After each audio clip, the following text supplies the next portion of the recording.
You are watching Exertas. Gondahar, the other one. Have you seen Gondahar? No, I So haven't. I've Gondahar seen that. freaks me out. I remember seeing this as a kid. Dude, this movie's a trip because it's made by the same Rene Laloux, right? And it's about how in the future this solid state intelligence is going to travel back in time to the be and the it uses lines like that. It says like in the past we are winning and in the future they've already won. You know, it's all this paradoxical present and past tense stuff. But I remember it as a kid particularly well because of these freakish faced torsos, which I remember later in life from Yes. Tartaria research. This is a woodcut thing. And so there's just something about that really kind of the fact that Echo the Dolphin that they have to find the Atlantis time machine in order to deal with these anomalies. Maybe there's a sync there, maybe Well, not. dude, I there mean, is a sync because another MK Ultra reference here is that Robert Gordon Wasson was also absolutely obsessed with those little dudes with like the faces in their torsos. He made that a topic of obsession for him.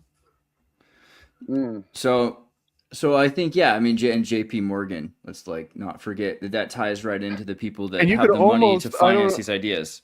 you could almost state that without a Robert Gordon Wasson doing his work first, you might not even have a John C. Lilly to the extent that we had one. Like he kind of built the steps for him you know, he ran so that he could walk. He walked so that John C. Lilly could run. So all the children could fly? No. Oh my That god. was. You guys remember that? Like, I'm sorry, getting political, but Hillary had that concert in 2016 that like only like it was like 80% empty or whatever, and the cameras couldn't show whatever, but it was Jay-Z and Beyonce, and no one showed up, and it was in New York. It was like, you know, it's I can't believe more people don't talk about this because it was the most cringe speech I've ever heard from a politician. But she said what was it? Rosa Parks sat so Martin Luther King could walk, so Obama could run, so all the children could fly. And the way like her delivery, oh my god! Don't talk about children, Hillary. We don't want to hear what you have to say about that.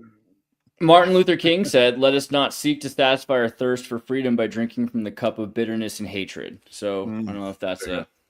But okay, so do you think that this makes some sense then that we're not looking at okay, let's start with what you think we're looking at. When we're talking about Echo versus SSI, is this a metaphor? Is this a literal framework? How do you feel about this sort of like war between the two sides? Like, is that real? Like Earth coincidence control It's versus nature solid state versus intelligence?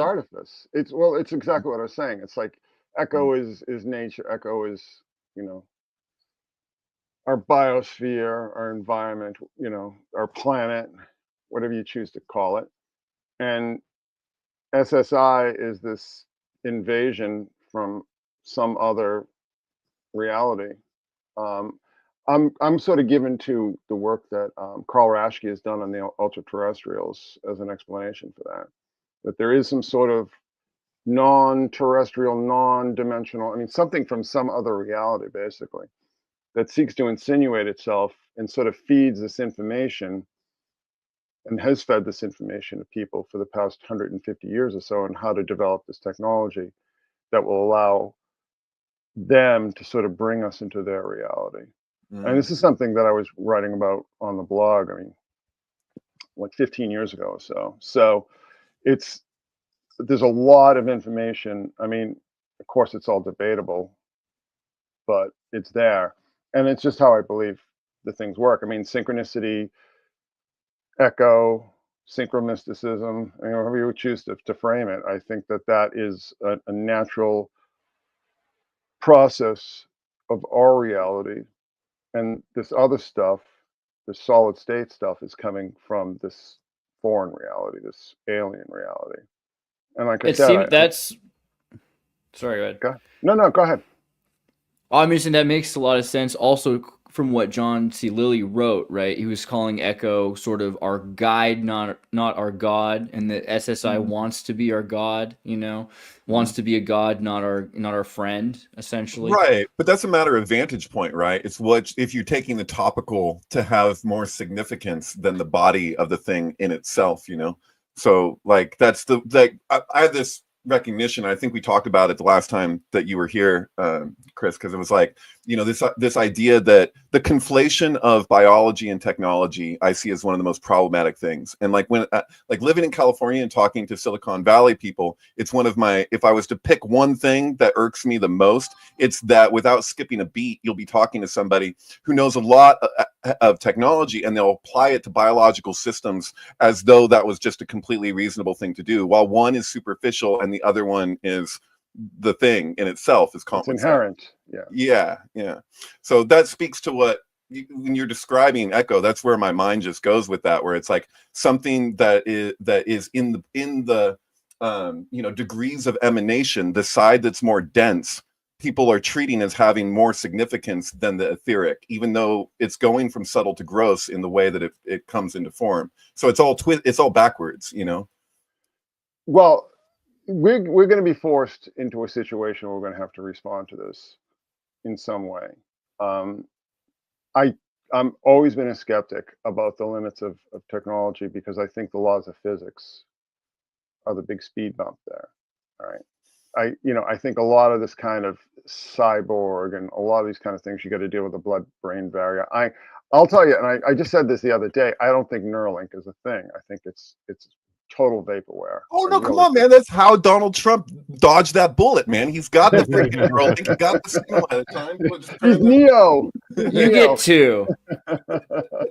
No, but the interesting thing that I wanted to bring up is that I've been seeing a lot of this sort of these AI animations, like these fake trailers and everything.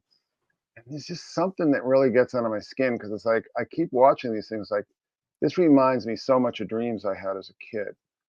I can't put my finger on it. It's this, and I'm starting to wonder: are we building like an external dream, and without even realizing it? You know, because this stuff is just vacuuming all our data up, all our thoughts, all our dreams, all our wishes, all our images. It's vacuuming everything that we are up, and it's sort of spinning it back out at us. But are we creating this collective dream?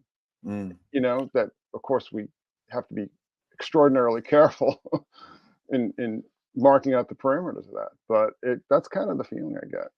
That's another part of the question. So how sure are we that this outside of us thing, this extraterrestrial, I guess, thing, or SSI, how outside of us is it? Is it outside of us in space, or is it outside of our time? Is it maybe that this is something we're creating this other universe, or does it really feel like this is a primordial equivalence, another reality, like a parallel reality with different order of different values? That's how I see it. That's how I see it. I don't know, but I can't speak for anyone else, but that's how I see it. That we're just dealing with something so wholly alien. Like Dark City style, like a completely No, different that's organization. even more Or? so. I mean, those are still biological entities that exist in three-dimensional space and time, right? I think we're talking about something that doesn't and isn't.